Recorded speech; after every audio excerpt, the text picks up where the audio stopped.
Hola, ¿qué tal? ¿Cómo están? Espero que bien. Vamos a tener nuestra segunda semana de clases. Soy el profesor Jesús Paredes y vamos a iniciar. Muy bien, chicos de genes, vamos a en la semana 2 revisar lo que es la historia de la biología 2, que corresponde a la edad moderna y contemporánea. Ya habíamos hecho en la clase anterior, ¿no? Hay que recordar, para que no haya percance, las 5 etapas de la historia que te lo dije la clase pasada: la prehistoria, edad antigua, edad media, moderna y contemporánea. Hoy día vamos a hacer moderna y contemporánea, ¿sí? Para recordar y no tener percances, la edad media ya la habíamos visto, la edad antigua y prehistoria lo hemos visto. Hoy día corresponde a moderna y contemporánea. En el que corresponde a edad moderna, la edad moderna va a iniciar desde el descubrimiento de América hasta la Revolución Francesa, ¿sí? De más o menos desde 1492 hasta 1789. Luego, la edad que nosotros vamos a llamar contemporánea es de 1789, quiere decir después de la Revolución Francesa hasta la actualidad, ¿sí? Donde ya hay muchos avances. Entonces, vamos a ver esas dos etapas de la historia. Vamos a ver primero la edad moderna. La edad moderna es la etapa donde se retoma el conocimiento de la realidad objetiva, utilizando por ello la observación y luego la experimentación. Entonces veníamos de la edad media, una edad donde no había mucho desarrollo. Algunos mencionan que hay una transición entre la aparición de la edad moderna y la desaparición de la edad media, que le llaman renacimiento a esta etapa, porque hay un renacer científico. Bueno, no solo científico, en diversos campos hubo un renacer debido a que en la edad media sufrimos un estancamiento como con avances de todo tipo. Ahora, vamos a verlo todo esto dentro de la edad moderna. Destacan por sus aportes los siguientes personajes. Primero está Paracelso. Paracelso fue uno de los fundadores de la medicina experimental. Realizó muchos experimentos a través de tratamientos, medicamentos, tratar de curar las cosas. Paracelso es reconocido por eso ser fundador de la medicina experimental, tratando de encontrar nuevas formas de curar, de paliar algunas enfermedades. También vamos a tener a Andrés Besalio. Besalio es importantísimo en lo que corresponde a la anatomía, por eso es denominado el padre de la anatomía. Él, en su libro De Humanis Corporis Fabrica, él hace una descripción del cuerpo humano de una manera impresionante, hace unos dibujos debido a que disecó cadáveres humanos y hace una descripción anatómica espectacular. Su libro es muy llamativo, por eso él es el padre de la anatomía. Ahora, en la clase anterior nosotros habíamos hablado de un romano que se llamaba Galeno. Galeno realizó disecciones con otros animales que no eran humanos, que en este caso fueron, por ejemplo, el mono y el cerdo, generando inexactitudes, pues no fue exacto. Al no ser exacto él, entonces entró en contradicciones, no salió bien. En cambio, Besalio sí realizó todo esto con humanos, cadáveres de humanos. Ahora, artistas como Alberto Durero y Leonardo da Vinci estuvieron también interesados en esta época en los cuerpos animales y humanos para estudiar la fisiología, ya sea cómo funcionan, y contribuyendo así al crecimiento del conocimiento anatómico. Pero lo hecho por Besalio es impresionante. Si tienen la oportunidad de buscar en internet el librito de Humani Corporis Fabrica, vas a ver unos dibujos bien detallados. Y mira, estamos hablando de 1500, 1500, ¿sí? Entonces es una persona que un gran avance. Otro personaje importante es Fabricius, ¿sí? Fabricius es discípulo de Besalio, lo acompañó a Besalio, hizo el estudio de las venas y él observa por primera vez las válvulas. Él diseñó unos aparatitos así como esto para poder realizar las operaciones, para que como la persona se quedara rígida, estática y poder realizar la operación, ¿sí? También tenemos a Miguel Servet. Miguel Servet, ¿qué descubre? Descubre la circulación menor, que también la circulación menor es llamada circulación pulmonar.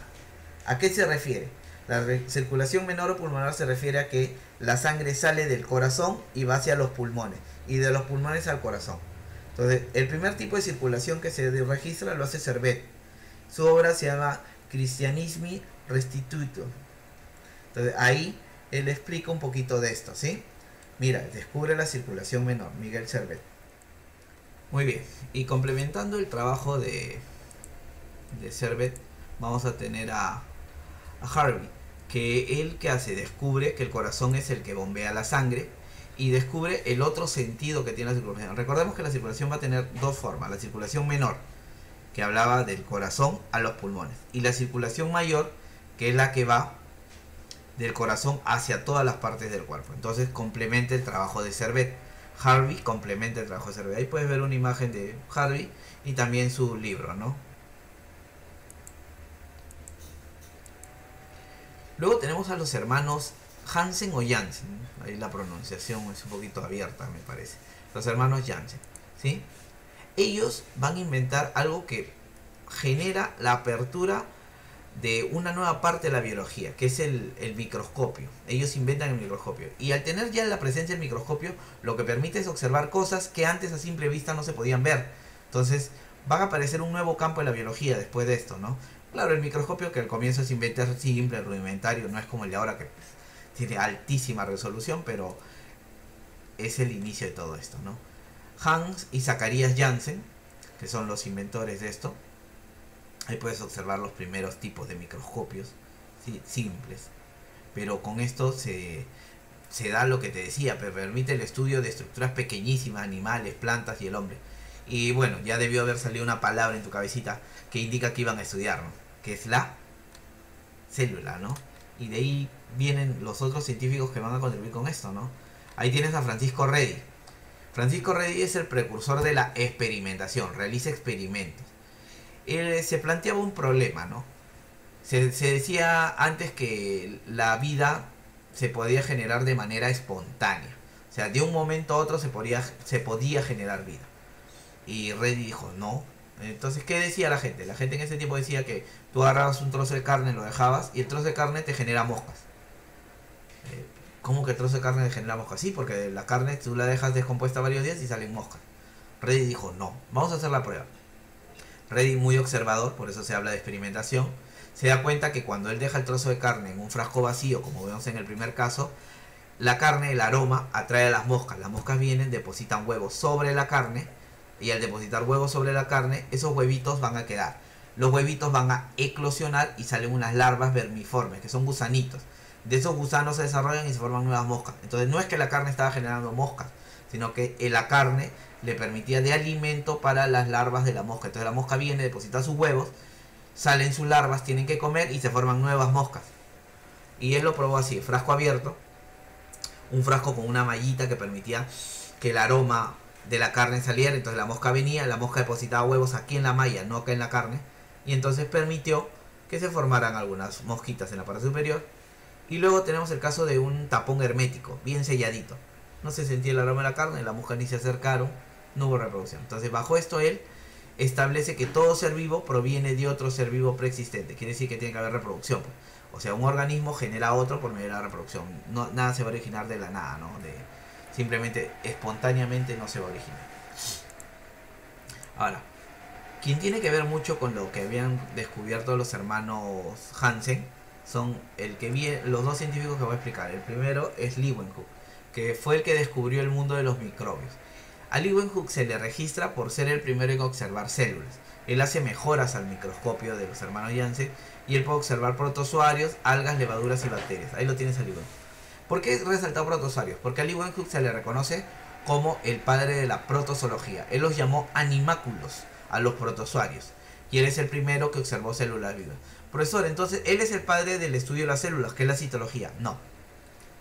Él fue el primero que observó células vivas, sí, pero no las denominó de alguna manera. A los protozoarios los llamó animáculos y por eso que se le conoce como padre de la protozoología. El siguiente personaje, que es Robert Hooke, él es conocido como el padre de la citología. ¿Por qué? Porque él acuñó el término, quiere decir que él dio el nombre de célula. Él observó corcho, ¿no? Como tú verás acá en su mesita el dibujo, acá tenía un corchito, hizo cortes delgados al corcho, lo puso al microscopio y lo que observó fue estructuras de paredes celulares. Recuerda que el corcho está hecho de células vegetales y las células vegetales, su pared celular se pudo observar. Entonces él a esto lo llamó celdas, que es el primer término que se le da a la célula.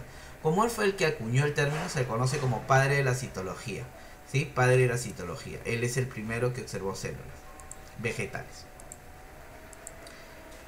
Luego, para ir viendo de la edad moderna, tenemos a Carlos von Linneo, que como tú verás, tiene plantitas. ¿Por qué? Porque él realizó clasificaciones de plantas.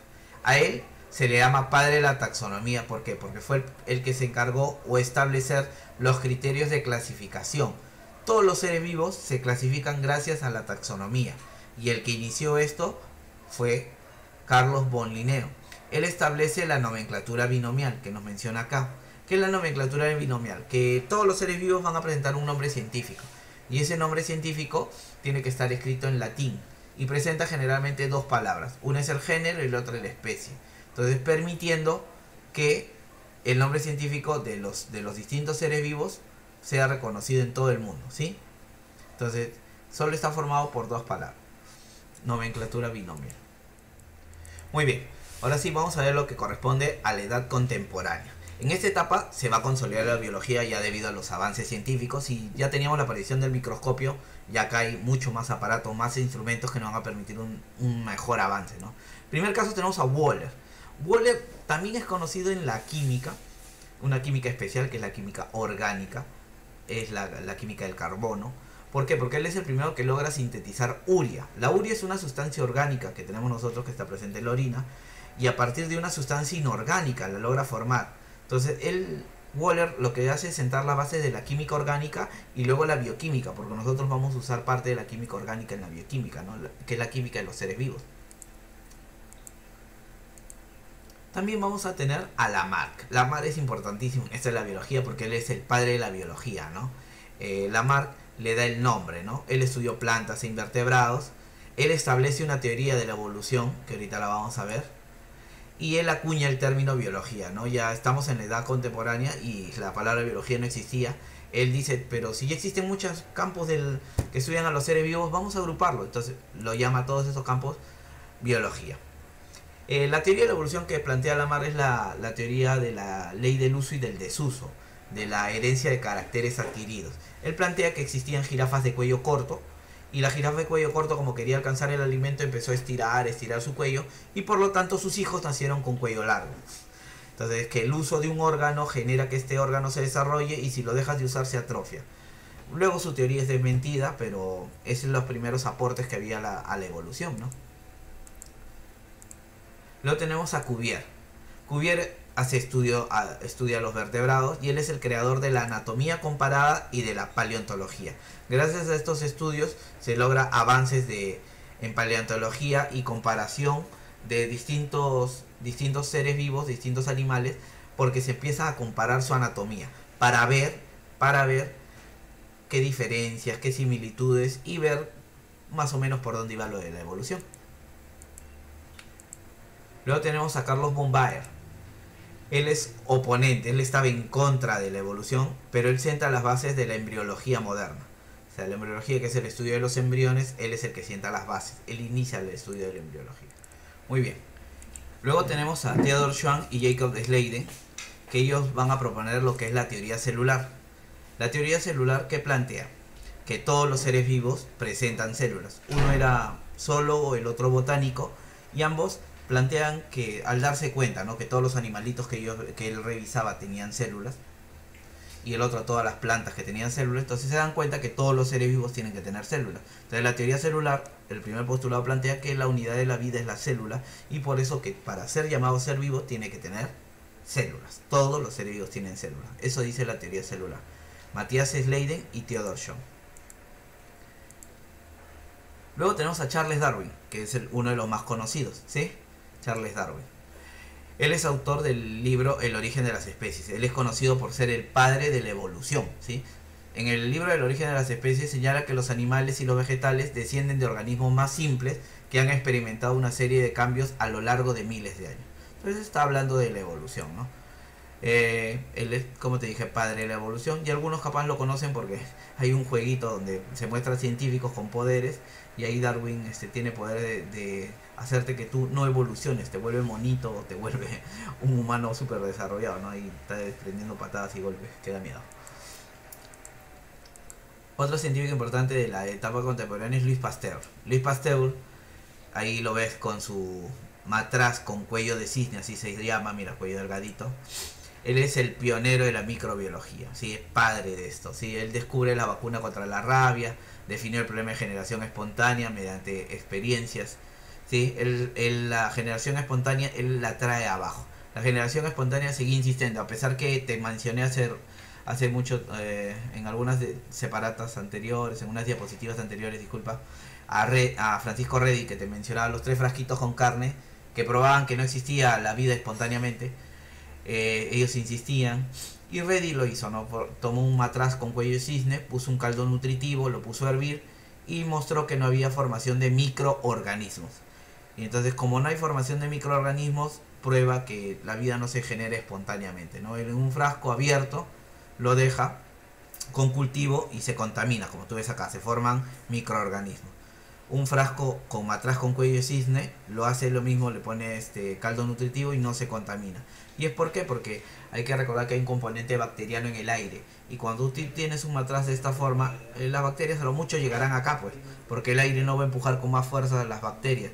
Entonces por eso que no se contamina. En cambio, cuando el frasco está abierto, las bacterias caen del aire y lo contaminan, pues. Es como cuando en la cocina tu mamita tiene frascos de vinagre y no está bien tapado, le empiezan a aparecer unas cositas en la parte superior que flotan, que son componentes de bacterias, honguitos que se forman del aire, ¿no? Entonces, Luis Pasteur, padre de la microbiología. Bueno, ahora tenemos a Claude Bernard, que lo puedes observar ahí. Él es el padre de la fisiología. La fisiología es el estudio del funcionamiento de los distintos sistemas. Él se da cuenta que las células tienen que estar incluidas en un medio para tener propiedades y se funcionen los sistemas. Por eso se le considera el padre de la fisiología. Luego tenemos a Gregor Mendel, monje austriaco.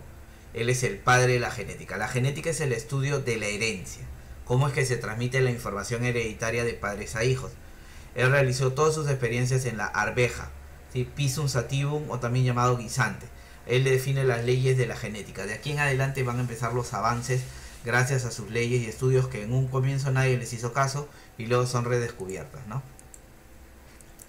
También tenemos a Santiago Ramón y Cajal, que es el autor de la doctrina de las neuronas. Él se da cuenta que las neuronas tienen una función independiente y que forman al sistema nervioso.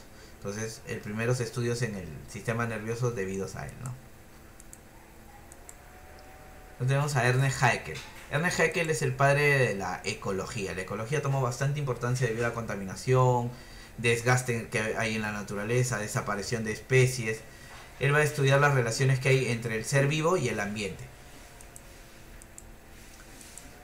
Ahora vamos a tener a Alexander Oparin. Alexander Oparin es el autor de un librito que se llama El origen de la vida sobre la Tierra.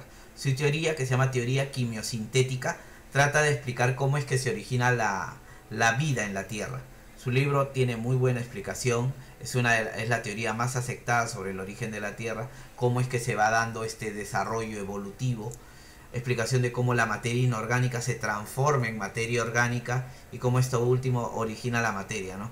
Muchos años más adelante el trabajo de Oparin fue llevado al laboratorio por Stanley Miller, y Harold Urey. Ambos lo logran replicar y obtienen aminoácidos, y probando que esta teoría era la correcta sobre el origen de la vida, ¿no? Hugo de Bryce o Hugo de Vires establece el concepto de mutación. Él plantea la teoría de la mutación. Él redescubre las leyes de Mendel. Gracias a él las leyes de Mendel vuelven a flote y se les toma y se reconocen en el tiempo, ¿no? Thomas Morgan también desarrolla trabajos en genética. Él desarrolla la teoría cromosómica, trabaja a nivel de cromosomas de la herencia. Él trabaja con la mosca de la fruta, con la Drosophila melanogaster, ¿no? Él trabaja a partir de los colores de los ojos de la mosca, te das cuenta que oscuro, claro, y realiza trabajos de herencia llevándolos a niveles cromosómicos, ¿no? Dándose cuenta que en este caso el color de los ojos de las mosquitas está ligado a los cromosomas sexuales, ¿no? Alexander Fleming es el que descubre la penicilina, un importante antibiótico para eliminar bacterias. Entonces las infecciones antes eran todas inoculadas a través de penicilina, y bueno, lastimosamente el abuso de esto también ha generado la alergia, ¿no?, a la penicilina que tienen algunas personas, pero este antibiótico es importante para combatir a bacterias patógenas que causan daño, como algunos casos de infección, ¿no? También tenemos a Watson y Crick. Watson y Crick son reconocidos por la elaboración de la estructura de la molécula de ADN. ellos se dan cuenta de la estructura de la doble hélice que tiene el ADN y es la que controla todos los procesos celulares, ¿no? Sí, guarda la información hereditaria. Ellos en el año de 1962 fueron ganadores del premio Nobel. Sí, ahí lo tienes a Crick y acá a Watson. Watson y Crick son ganadores del premio Nobel gracias a elaborar la estructura de la molécula de ADN, que debe ser la molécula biológica más conocida, ¿no? Tú lo mencionas un chico ADN, ya, al menos la herencia, la célula, el ácido desoxirribonucleico, ¿no? En abreviatura. ADN o DNA en inglés, ¿no? Luego tenemos a Nierenberg y Ochoa, que ellos van a hacer el descubrimiento del código genético, de cómo es que la información que está en los genes se va a poder ir leyendo. Entonces ellos van a hacer el descubrimiento de este código genético. Luego tenemos a Edwards, que él consigue la primera fecundación in vitro. Recuerda que la fecundación in vitro es la fecundación que se realiza en laboratorio, ¿no? Óvulos y espermatozoides, y se hace en un laboratorio, ¿no? Entonces la primera fecundación in vitro la consigue Edwards. Luego vamos a tener a Konrad Lorenz, que él realiza estudios de acuerdo a la conducta de las aves. Entonces dice, estudia la conducta de las aves de seguir a su madre, y esto no es innato sino aprendido, y así sienta las bases de la etología. La etología es la parte de la biología que estudia el comportamiento animal. Él realizó estudio de comportamiento y ahí aparece la etología, y nosotros ahora bajo esto se puede hacer estudio de comportamiento de distintos animales. Sabemos que algunos animales se aíslan en ciertas temporadas del año, que para su reproducción tienen ciertos tipos de canto, ciertos tipos de sonidos, ciertos climas, todo esto es el estudio del comportamiento, ¿sí? Ahí lo puedes ver a Lorenz con las aves que realizaba estudio. Luego también tenemos a Lynn Margulis. Si bien es cierto, yo hasta acá no había mencionado ni una mujer, esta mujer es importante, es Lynn Margulis. Es considerada una de las principales figuras del campo de la evolución biológica, porque ella plantea la teoría endosimbiótica. Lo que pasa es que nosotros hemos pasado como decía Oparín, de células procariotas a células eucariotas. Y entonces ese paso de procariota a eucariota no se había podido demostrar. Y quien hace esa demostración es Lynn Margulis. Si bien es cierto, habían algunos errores, capaz en algunas cosas, con espiroquetas. Pero el caso de la teoría endosimbiótica nos explica muy bien cómo es que aparecen las mitocondrias y los cloroplastos, que es una teoría muy aplicada, ¿no? Lynn Margulis ha sido ganadora de muchos premios en Estados Unidos. Fue nominada también para premio Nobel. Falleció y todavía no ha podido ganar, ¿no? Muy bien. Luego tenemos a Ian Wilmut, que es entre los más significativos ahora actuales. Ahí está el nombre de la ovejita Dolly. Recuérdate que es la primera vez que se pudo clonar a un mamífero, ¿sí? Ahí se sacaron células de una donante, se puso el núcleo de la oveja y se pudo clonar y se obtuvo la ovejita Dolly. Eso lo hizo Ian Wilmut, ¿no? En 1996. Caso conocido de la clonación de la ovejita. Luego tenemos el proyecto del genoma humano. La idea del proyecto genoma humano, que se inicia en 1990, tiene resultados recién en el 2001 y en el 2003. Es tratar de identificar todo lo que corresponde a los genes que tiene el ser humano, la decodificación genética. Entonces se obtiene avances hasta el 2003, donde ya se finalizó y se conoce toda la estructura genética que tiene el humano. Esto sirve para avances, para ayudas, para terapias, para evitar enfermedades, para generar avances también. La biotecnología, que era un campo que no existía, aparece y empieza a tener aplicaciones como mejora de enfermedades, mejora de alimentos, modificaciones genéticas, todo eso, ¿no? Vamos a ver un resumen. ¿Por qué? Porque en algunas preguntas se refieren a años, ¿no? El Renacimiento, como te decía, etapa previa, capaz entre la media y la moderna, siglos XV, siglos XVI. Ahí figuran Paracelso, Vesalio, Fabricius, Servet. Los he puesto dentro de la edad moderna a todos ellos. El siglo XVII a Janssen, Reddy, Leeuwenhoek y Hooke, que también te mencioné. En el siglo XVIII a Linneo, a Leclerc, Wolf. Siglo XIX, Wöhler, Lamarck, Cuvier, Bombaer, Darwin, Pasteur, Bernard, Mendel, Santiago Ramón y Cajal. Siglo XIX, ya están más avances en las ciencias, ¿no? Muy bien, y en el siglo XX, de Bryce, Morgan, Fleming, Watson y Crick, Nierenberg, Ochoa, Edward, Whittaker, Berg. Y en el siglo XXI, todos los que hemos mencionado casi al final, ¿no? Ahora, vamos a resolver preguntas de la clase, REC. Esto está en la página 183, ¿sí? Recuerda que en este material hay para 3 clases. En la primera clase, la semana pasada, te indiqué qué preguntas. Ahora te voy a indicar qué preguntas también vamos a resolver. Primero la pregunta 11. Bacteriólogo escocés descubridor de la penicilina. Ya te había mencionado que la penicilina es un antibiótico. Y el que descubre todo esto es Fleming. Acuérdate, Fleming. Antibiótico ya muy abusado que ha generado también un poco de alergias, ¿no?